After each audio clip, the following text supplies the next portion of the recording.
ಮೇ ಜೂನ್ದು ಅಂದರೆ ಮೇ ತಿಂಗಳದ್ದು ನಾವು ಮಾಡಬೇಕು. ನಮಗೆ ಪ್ರತಿ ತಿಂಗಳು ಫೈನಾನ್ಸ್ ಡಿಪಾರ್ಟ್ಮೆಂಟ್ನಿಂದ ಮುಂಚೆ ಒಂದೆರಡು ತಿಂಗಳು ಹೆಚ್ಚು ಕಡಿಮೆ ಆಯಿತು, ಇಲ್ಲ ಅಂತ ಇಲ್ಲ. ಬಟ್ ಈಗ ರೆಗ್ಯುಲರ್ ಆಗಿ ಫೈನಾನ್ಸ್ ಡಿಪಾರ್ಟ್ಮೆಂಟ್ನಿಂದ ನಮ್ಮ ಇಲಾಖೆಗೆ ಹಣ ಬಿಡುಗಡೆ ಆಗ್ತಾಯಿದೆ. ನಮಗೂ ಎಲ್ಲರಿಗೂ ಗೊತ್ತಿದೆ. ಈಗ ಡೈರೆಕ್ಟಾಗಿ ನಮ್ಮ ಇಲಾಖೆಯಿಂದ ಬೆನಿಫಿಷರಿಗೆ ಹೋಗ್ತಾ ಇದೆ. ಈಗ ಒಂಚೂರು ತಾಲೂಕ್ ಪಂಚಾಯತ್, ಜಿಲ್ಲಾ ಪಂಚಾಯತಿ ಸ್ವಲ್ಪ ಸುತ್ತಾಡ್ಕೊಂಡು ಬರಬೇಕಾಗಿದೆ, ನಮಗೆಲ್ಲ ಗೊತ್ತು.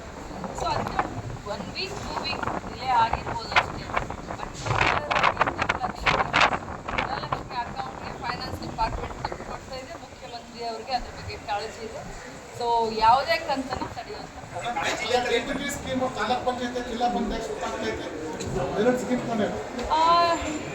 ಅದ್ರ ಬಗ್ಗೆ ಮಾತಾಡ್ತೀನಿ ನಿಮಗೆ. ಯಾಕಂತಂದರೆ ಇಂತಿಷ್ಟು ಖರ್ಚನ್ನ ನಾವು ಜಿಲ್ಲಾ ಪಂಚಾಯತಿ ಮುಖಾಂತರ, ತಾಲೂಕ್ ಪಂಚಾಯತಿ ಮುಖಾಂತರ ಮಾಡಬೇಕು ಅಂತ ಹೇಳಿ ಸರ್ಕಾರದವ್ರು, ಕೇಂದ್ರ ಸರ್ಕಾರದವ್ರು ಸುತ್ತೋಲೆ. ಸೊ ಆ ಸುತ್ತೋಲೆ ಪ್ರಕಾರ ಸ್ವಲ್ಪ ನಾವೀಗ ತಾಲೂಕ್ ಪಂಚಾಯತ್, ಜಿಲ್ಲಾ ಪಂಚಾಯತ್ ಕೂಡ ಅಂದರೆ ಇನ್ನೊಂದು ಸ್ವಲ್ಪ ಸರಳ ಆಗಲಿ ಅಂತ ಬಳಸ್ತೀವಿ. ಎಂಥ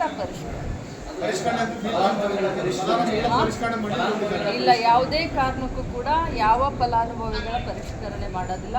ಇದು ನಿರಂತರವಾಗಿ, ಅಂದರೆ ನಾವು ಕಟ್ ಆಫ್ ಡೇಟ್ ಯಾವುದು ಕೊಡಲೇ ಇಲ್ಲ. ಇದು ನಿರಂತರವಾಗಿ ಗೃಹಲಕ್ಷ್ಮಿ ಆ್ಯಡ್ ಹಾಕ್ಕೊಂಡೇ ಇದೆ.